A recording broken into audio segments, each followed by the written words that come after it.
Good morning to you if you're in India, and good evening if you're in the United States like I am. It was a memorable day for many reasons, not the least being the fact that Murali Srishankar became only the first Indian to compete in a men's long jump final. He started off pretty well with an aggressive 7.96 meter jump, but finished 7th. He had a couple of fouls. I believe that he came under pressure because there were others who were jumping past the 8 meter mark. Let's first listen into what he's got to say. Were you under pressure, Sri? Because you started off well and then you had 2 fouls in a row. Did those 8 meter plus jumps by the others, the 830, did that put pressure on you? No, because I knew that this is a high quality competition and there will be big jumps. So obviously, I need to put up a good jump. Not that now, since I knew that 796 would put me in the best state, so I just tried for a big jump to get into the medal, because you need, in this particular stage, you can't take chances and jump and find a good position. You have to go all out. So that's what I did. But unfortunately, I had some small fouls, but it was okay. It was a great experience though. And now after 2 weeks, I have Commonwealth Games, so I'll put up a big show there. It was a good experience. Today it was a bit cold compared to yesterday. It was a bit chilly weather, cold winds. But I had some good jumps. One jump, it was 0.3 centimeter foul, but it was pretty good. I think it was really good. It was a good jump, properly executed jump, but it was 0.3 centimeter foul. But I'm happy to make the final, and this is just another step towards Paris Olympics. And next year World Championship, I try to improve my position and be in the medal contention. And as always, 830 plus is always a medal. So I need more exposure, more international exposure, more and more competitions. I brought more competition with these guys so that I can nail a perfect jump at any particular time.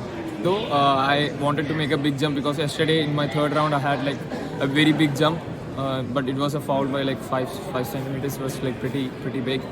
So I just wanted to make that jump here perfect, but I couldn't make it happen. But it's day. And Tentaglu had a pretty solid series, and the Chinese guy just did one jump and went away with the medal. So that's what you call a day. It was the day for Wang, and he did a big jump and he won the gold. So similarly, I had a pretty bad day, but okay, it was great experience competing at the Hayward field, onwards and upwards. As he himself pointed out, it needed that one big jump. And I think the quest for that one big jump today pulled Srishankar down a little bit. He may not admit it, but I believe that he was under some kind of pressure. In fact, his father, Murali, also said, who's his coach, Murali is also his coach. Murali also said that there was some amount of pressure that he must have felt. Of course, it was a cold day, but it was cold for everyone else.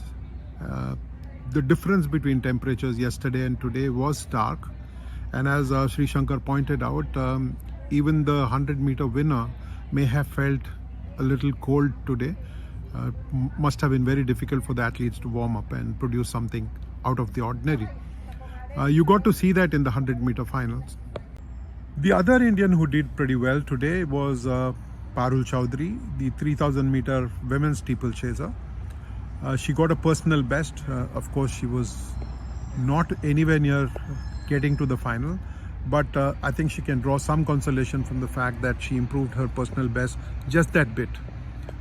You would want more from Indian athletes, which is natural. I think critics and fans both expect them to be performing at the highest level. But to me, Parul Chowdhury getting a personal best at the highest stage in the world tells me of the kind of confidence that she's got, tells me of the kind of preparation that she had.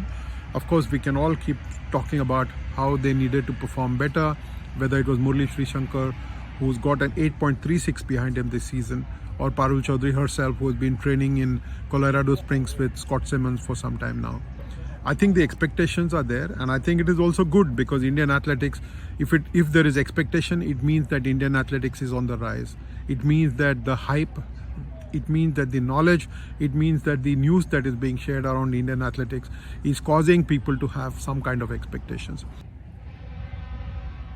Let me talk about the highlight of the day. Of course, we can't be talking Indians all the time. This is the World Championship, as I keep telling you.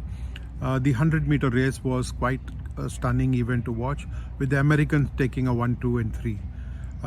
Not very often does it happen at the world level, and Jamaica will be left wondering what it needs to do to stop the Americans from dominating like this.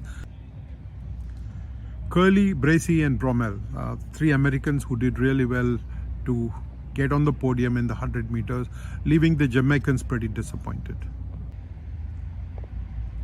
Then, of course, there was Pavel Fadek from Poland.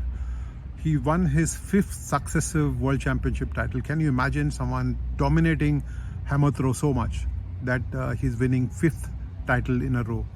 Started in 2013, he's gone on to perform at the best ever today. He had the best throw in the World Championships for himself. I think when you perform so well and consistently and are hungry to win at the world level, you produce such results. Personally, there was some excitement for me because I finally got to see Sifan Hassan. Terrific runner. She finished 4th today. I think the Ethiopians and the Kenyans had a measure and kept her to the 4th place. There are no Indians in view tomorrow. We'll have to wait for a couple of days for Avinash Sable to be back on track and competing in that 3000 meter steeplechase final. But until then, you have a good time, and like I said at the beginning, thank you for the feedback. I'm looking forward to hearing from you.